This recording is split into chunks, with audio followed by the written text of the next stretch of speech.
gasolina, tatluto. Sa mga kapatid, 3-5 na lang.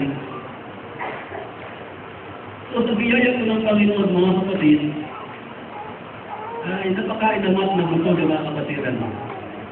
Ang pray na namin, sana tumayo na kayo. Masarap siguro yung luto ng aking misis. Masarap talaga. At habang kumakain sila, pwede na kinakabahan kasi paubos na yung pagkain. Kaya pagkano mo tayo mga kapatid. At marami pang darating. Pero natuwa akong naglilingkod mga kapatid sa Panginoon, pagawa dito ng pagkain. Pero ang Diyos ko ay hindi nagkulang sa kalagang 3-5, almost 90 person na pakain. Amen. Natin ang palagpakan ng Panginoon. Talagang